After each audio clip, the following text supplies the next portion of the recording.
Anda menghabiskan hidup mengejar gelar. Anda menghormati mereka yang mengenakan sorban, jubah, atau label profesor yang berkilauan. Anda mencari petunjuk hidup dari kartu nama, dari status sosial, dari keindahan tampilan luar. Tapi izinkan saya bertanya, dengan kejujuran yang menelanjangi, apakah gelar-gelar itu menjamin ketakwaan? Apakah sertifikat itu menjamin ilmu yang menyelamatkan? Saya katakan, di tengah krisis spiritual ini, gelar hanyalah topeng yang paling sering dipakai oleh kesombongan tersembunyi. Hari ini, kita akan lakukan autopsi spiritual. Kita akan bongkar mitos-mitos di balik jubah dan label itu, dan kita akan merujuk kembali pada satu-satunya sumber yang kredibel, Al-Quran. Siapakah ulama yang benar-benar dimaksudkan oleh Zat yang Maha Ilmu? Mereka bukanlah pemilik gelar, melainkan pemilik khasyah, rasa gentar yang lahir dari pengenalan yang sempurna. Hari ini, mari kita tinggalkan pengejaran yang sia-sia dan mulai ekspedisi untuk raih hakikat ilmu sejati. Ini bukan tentang menjadi ustadz atau profesor. Ini tentang menjadi ulama sejati di sisi Allah. Mari kita mulai pendakian ini. Ustadz, kiai, atau profesor, siapa sebenarnya ulama yang dimaksud Al-Quran? Assalamualaikum warahmatullahi wabarakatuh. Salam sejahtera, salam kebijaksanaan bagi seluruh sahabat Denyar Semesta dimanapun Anda berada. Alhamdulillah, puji syukur kehadirat Dat yang Maha Ilmu yang telah menganugerahkan kita denyut kesadaran dan mata hati untuk terus merangkai makna di tengah hiruk-pikuk dunia. Syukur yang tak terhingga karena malam ini atau hari ini kita kembali dipertemukan di ruang hening ini mencari hakikat di balik label-label yang seringkali menyesatkan. Saudaraku, lihatlah di sekeliling kita. Dunia dipenuhi gelar. Gelar yang disematkan di kartu nama, di balik nama universitas atau di atas mimbar. Kita menghormati mereka yang bergelar ustadz, kiai, guru besar, profesor, doktor. Mereka adalah mercusuara pengetahuan. Namun, pernahkah kita berhenti sejenak di tengah keheningan jiwa dan bertanya, siapakah sebenarnya ulama yang dimaksudkan oleh kitab kehidupan, oleh Al-Quran? Apakah gelar agung itu hanya milik mereka yang berbicara tentang surga dan neraka? Ataukah ia adalah lencana spiritual yang jauh lebih dalam, yang merangkul setiap pencari kebenaran, apapun disiplin ilmunya? Inilah Denyar Semesta, dan mari kita bongkar makna yang terdistorsi itu. Mendalami akar kata, ilmu, dan kesadaran. Pertama, mari kita lihat akar katanya. Kata ulama adalah bentuk jamak dari al-alim, dan al-alim sendiri berasal dari kata ilmu, yang artinya pengetahuan. Jadi secara bahasa, ulama berarti orang-orang yang berpengetahuan. Bukan hanya tahu, tapi memiliki pengetahuan yang mendalam, mengakar, yang menembus kulit dan mencapai inti. Lalu, pengetahuan seperti apa? Apakah hanya pengetahuan tentang fikih, tafsir, dan hadis? Mari kita buka Al-Quran. Ayat kunci yang sering kita dengar, namun jarang kita pahami kedalamannya, adalah firman Allah Subhanahu wa Ta'ala. Innama yakhsyallaha min ibadihil ulama. Sesungguhnya, yang takut kepada Allah di antara hamba-hambanya hanyalah para ulama. Quran Surah Fatir ayat 28.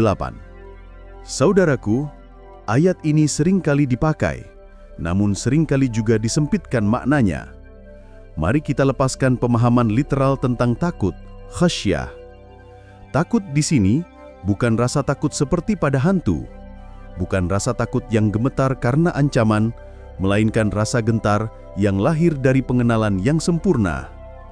Ini adalah rasa gentar yang muncul dari kesadaran akan keagungan, kerapian, dan kemahapenciptaan. Seperti seorang ahli fisika yang takut melanggar hukum gravitasi karena dia paham betul konsekuensinya. Seorang ahli kimia takut mencampurkan bahan berbahaya karena dia tahu akibatnya yang fatal. Seorang ahli bedah yang tahu persis di mana letak urat nadi kehidupan. Dia takut salah potong bukan karena diancam, namun karena dia tahu konsekuensi fatal dari 1 mm kesalahan. Pengetahuanlah yang melahirkan kehati-hatian tertinggi. Nah, ulama dalam ayat ini adalah orang yang begitu mendalam pengetahuannya tentang Allah, tentang sunnatullah, hukum-hukum Allah di alam semesta, sehingga dia memiliki rasa hormat dan takut yang luar biasa untuk melanggar aturan-aturannya, membawa pada penundukan diri yang total kepada Sang Pengatur. Dia takut hidupnya tidak selaras dengan harmoni semesta. Inilah ulama sejati. Menghilangkan dikotomi dua kitab Allah. Lalu, dari mana ulama mendapatkan pengetahuan yang mendalam tentang Allah ini? Apakah hanya dari buku-buku agama? Apakah hanya dari satu sudut pandang? Tentu tidak. Allah memperkenalkan dirinya melalui dua kitab abadi. Pertama, Al-Quran, ayat-ayat qauliyah, kitab yang tertulis. Kedua, alam semesta, ayat-ayat kauniyah, kitab yang terbentang luas tanpa batas.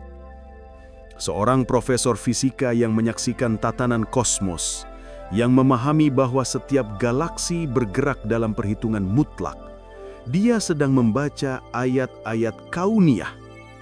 Jika penemuan itu membuatnya berlutut dalam kekaguman, mengakui adanya desainer agung, bukankah ia sedang meniti jalan ulama? Seorang ahli biologi yang mempelajari keajaiban DNA, melihat kode kehidupan yang begitu rumit dan sempurna, menepis teori kebetulan.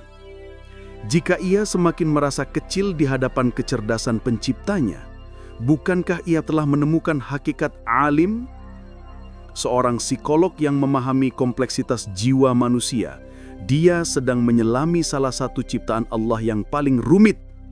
Mereka semua adalah pembaca kitab alam semesta. Dan jika pengetahuan itu membuat mereka semakin tunduk, kagum, dan takut pada Sang Pencipta, bukankah mereka juga termasuk dalam cakupan ulama? Lihatlah Albert Einstein yang mengatakan, "Science without religion is lame. Religion without science is blind." Atau para ilmuwan muslim zaman keemasan seperti Ibnu Sina, Avicenna adalah ulama di bidang kedokteran dan filsafat.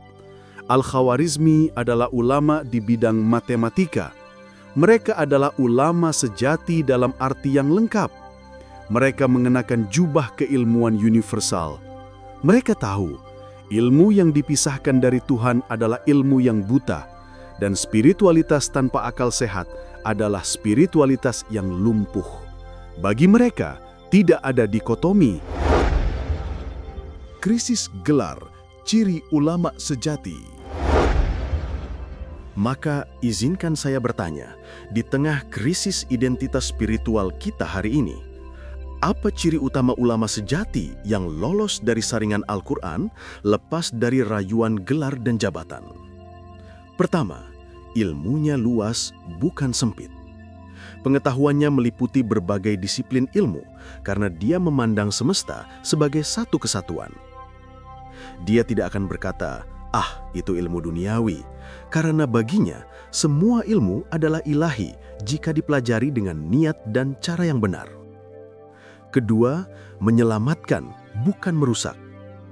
Tujuan ilmunya adalah untuk menyelamatkan diri dan menyelamatkan semesta. Seorang alim sejati tidak akan menggunakan ilmunya untuk menipu, membuat senjata pemusnah, atau merusak lingkungan. Lihatlah para peneliti yang mencari obat kanker, atau insinyur yang merancang teknologi ramah lingkungan. Ilmu mereka menyelamatkan. Ketiga, rendah hati, bukan sombong. Semakin banyak tahu, semakin ia merasa kecil. Seperti padi, semakin berisi, semakin merunduk. Dia tidak akan mudah menghakimi orang lain karena dia sadar betapa luasnya ilmu Allah dan betapa terbatasnya pengetahuannya. Ini sesuai dengan kata-kata bijak. Orang yang berilmu tidak akan pernah sombong karena di hadapan samudra ilmu Allah, pengetahuannya hanyalah setetes air. Keempat, takut hanya kepada Allah. Ini adalah esensi dari surah Fatir tadi. Rasa takutnya adalah bentuk kesadaran tertinggi. Dia tidak takut miskin karena percaya pada jaminan rezeki Allah. Dia tidak takut pada opini manusia karena hanya penilaian Allah lah yang dia jadikan patokan. Nah, sekarang kita sampai pada titik kritisnya. Jika definisinya seperti ini, maka bisa jadi seorang yang bergelar profesor dan menghabiskan waktunya di lab yang karyanya menyembuhkan penyakit adalah ulama yang sesungguhnya. Bisa jadi seorang guru yang dengan sabar mencerdaskan anak bangsa di pelosok desa adalah ulama. Bisa jadi seorang petani tua yang memahami ritme bumi, menanam dengan penuh syukur dan tidak pernah membuang-buang air, bersyukur pada Allah atas panennya adalah alim di bidang ekologi. Bisa jadi seorang perawat lansia yang melayani dengan penuh kasih sayang dan sabar, mengakui kemuliaan setiap jiwa yang diciptakan Allah adalah alim di bidang kemanusiaan.